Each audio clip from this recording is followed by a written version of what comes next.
Welcome back to the LL Basketball Update Show. Jeff, Happy New Year. Happy New Year, John. Here we are. We're back. Yeah, back on the show out here at Lampeter-Strasburg High School. We're going to chat with a couple Pioneers girls basketball players coming up in a minute. We're going to have 3 girls basketball things to watch, 3 boys basketball things to watch. Mr. Reinhart, I'll let you lead us off. Okay, well, the most important question is, how is daddy life treating you? Are you sleeping at all, sir? Not a lot of sleep, and I'm going to power through.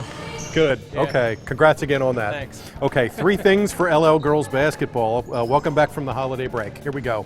First up, Patty Howard, Lebanon Catholic girls basketball coach, 750th career win, 750 for Coach Howard last week. 42nd season at home on Assumption Hill, 14 shy now of Lamar Kaufman's record, 764 wins for Coach Kaufman at Lancaster Catholic back in the day, 750 for Coach Howard.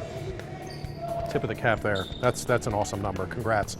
Number 2, a quick milestone. Summer Reeser, Lancaster Catholic senior shooter, 933 points to start the week, 67 shy of 1,000 for Miss Reeser.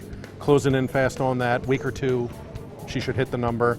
3 or 4 kids have already got 1,000 this season. Summer Reeser should be next. Thirdly, quick look at the section races headed into the week. Couple of ties. Cedar Crest and Hempfield in Section 1. They play on Tuesday in Landisville. See you there. Crest at Hempfield, sole possession of first place. Ephrata out front in Section 2. Mounts have been good. Huge crossover win against Manheim Township. Good for the Mounts. Tie in Section 3. Solanco and Manheim Central. Barons have been good. Lancaster Catholic out front in Section 4. Gigantic win last Friday against Northern Lebanon in overtime. Great game. Lancaster Country Day, the lone undefeated team in the league, 9-0. Cougs, they're out front in Section 5. So section race is taking shape. Good stuff all around. Okay, you want to talk LS here? Sure. Popped out at LS this week to chat with a couple of Pioneers players. They're right in the race in Section 3. They were Section 3 champs a couple of years ago. Solanco came in and swiped it last year. LS, tough loss last week against Manheim Central. As mentioned, Barons have been really good. So Barons, Solanco, LS, all right in this race here in Section 3. So stopped out of practice, got a chance to talk to Emma Juilliard and Nora Holmes about how the Pioneers are doing and how the race is going and all things LS girls basketball. Here are those interviews. The first month of the season is in the books. Tell me about that. Where do you need to improve and what have you been doing well? We're a young team, so we're still getting our ways, we're still figuring it out together, but I think that our chemistry has improved a lot this year since the first season, since the first game of this season. But I think that we're learning our offensive roles a lot more. We're learning who's good on the perimeter, who's good on the inside, who our main scorers are, and who our main people are defensively as well. So I think that we figured that out a lot as well. I think it's just working hard in practice.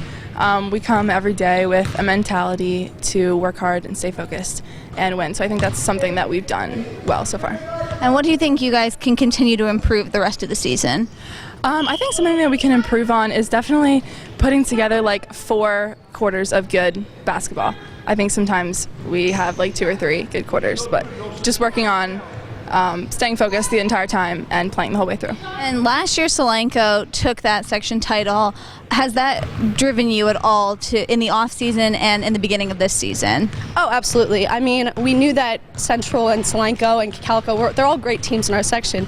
There's no one team that just stands out, so we've really been working a lot to try to just make sure that see if we can try and secure that section title, unlike last year where we didn't, unfortunately, even though we worked really hard to try to. I'm really excited to see what the rest of the season brings, especially because we're playing a lot of teams in our section. So I think that our drive is a lot stronger this year to try to win that. Okay, Danielle, thanks a lot for those interviews. Thank you, Nora. Thank you, Emma. Thank you, LS, for having us out here today. Good luck to the Pioneers moving forward. Okay, no more girls basketball. Let's talk LL boys hoops. John, what do you got? All right, on to boys basketball. All right, last Friday, McCaskey senior Elijah Terry, he entered Friday needing 29 points to get 1,000 career points. He ends up scoring 29 points, becomes the 12th player to notch his 1,000th career point in a McCaskey uniform. Nice. So congrats to Mr. Terry. Second point here, a couple games coming up on Friday. I'll be at Elizabethtown at Lebanon. They entered the week, anyway, in a 3-way first place tie in LL Section 2 standings along with Warwick, So the E-Town Lebanon winner will most likely stay in that first place tie with Warwick. The other game coming up on Friday is a non-league matchup when Columbia welcomes Powerhouse Trinity up on the hill. Possible District 3 3A playoff preview. If you guys want more basketball coverage, of course, check out the basketball page on Lancaster Online. For Jeff Reinhart, I'm John Walk. Thanks to Lampeter-Strasburg for having us out. Thanks to Daniel Zolkowski for the interviews. We'll catch you guys next week.